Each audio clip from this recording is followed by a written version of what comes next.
this time I'm going to conduct a special interview, and I'm sure a lot of you remember the old NWA days. Wow, I grew up on Mid-Atlantic Championship Wrestling and the National Wrestling Alliance, so it's going to be an honor for you and for me. Let's bring out gorgeous Jimmy Garvin. Hit his music.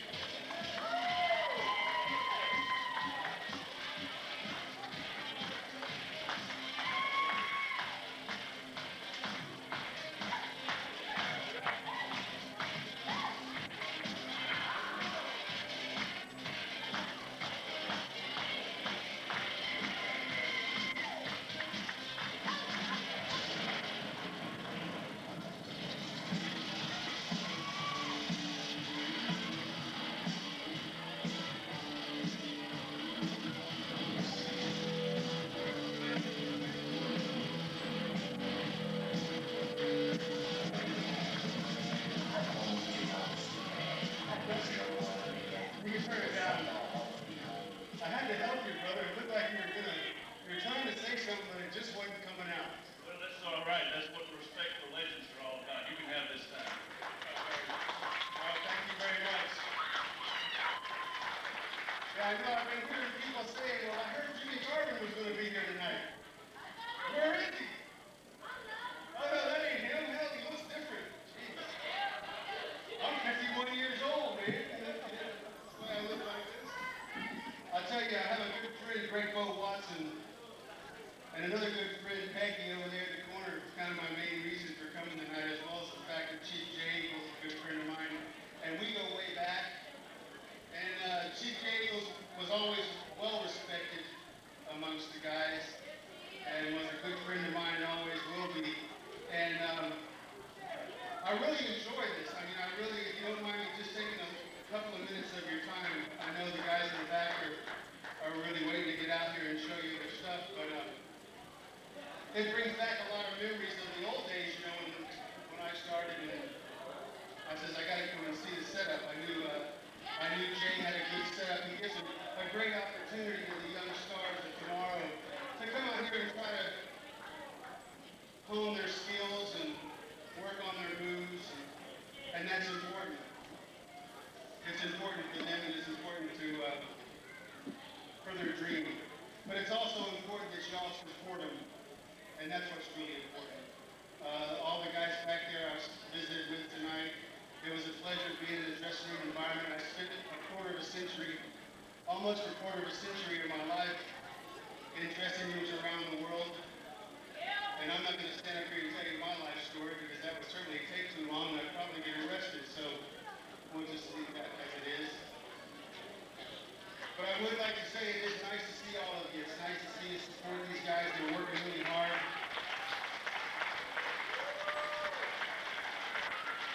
Thank you very much. And every once in a while back there in the back, when I was watching the guys, I kind of did a chill up my back. It's like I kind of wanted to hit the ring. And then I thought to myself, well, what the hell are you going to do when you get out there? But I tell you, do I miss it? Well, you always, yes I do to a degree. I miss the camaraderie of the boys. The pain. No, don't miss the pain. And there was a lot of pain back in my days. I mean, when I wrestled, I was telling some of the guys in the back, and I don't want to get long-winded on this, but I started November 1st, 1969, when I was 17 years old. I actually started on North Albany in Tampa, Florida, when I was 9 years old as an amateur. I wrestled from the time I was 9 years old all the way up through school, and then turned pro when I was 17. So I wrestled all my life, and so it's in my blood, and I do miss it.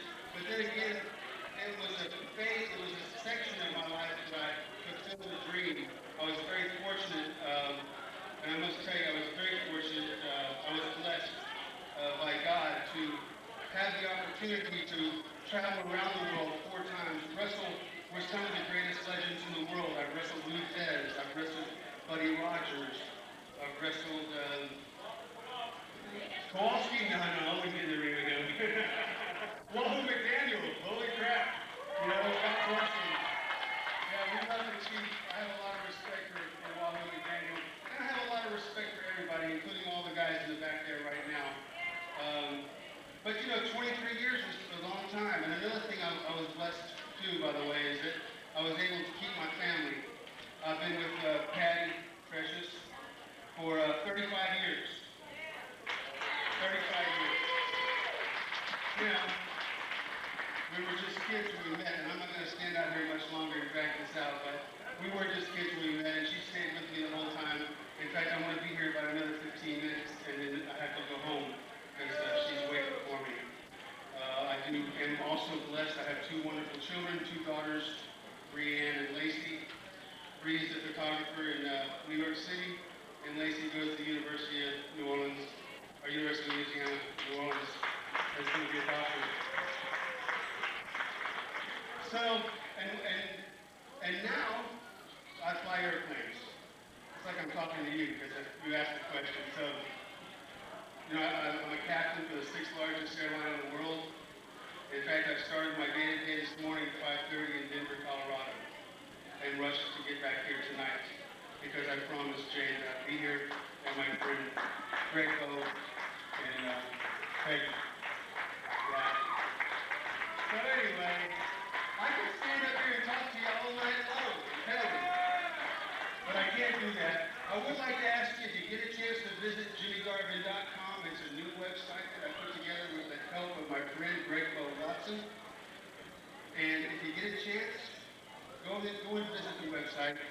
I do a Stories of the Road that I try to change about once a month. I have the DVD, The Great American Badges, which is really incredible.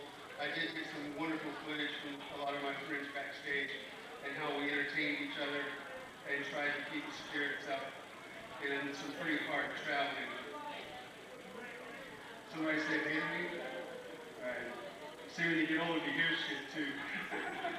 But anyway, check out the website. I'm going to be here about 15 more minutes. I'll be glad to sign anything for you. Thanks again for supporting Jay. He's done a wonderful job here. My hat off to the guys backstage.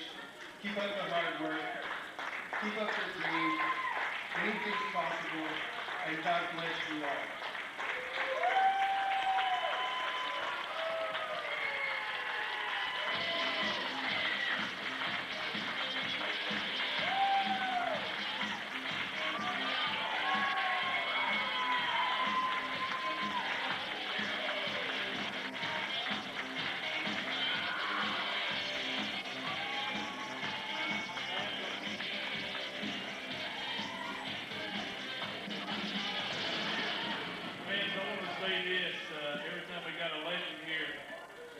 People like him, this is for the history of the business. If there weren't people like him, we wouldn't have wrestling here today.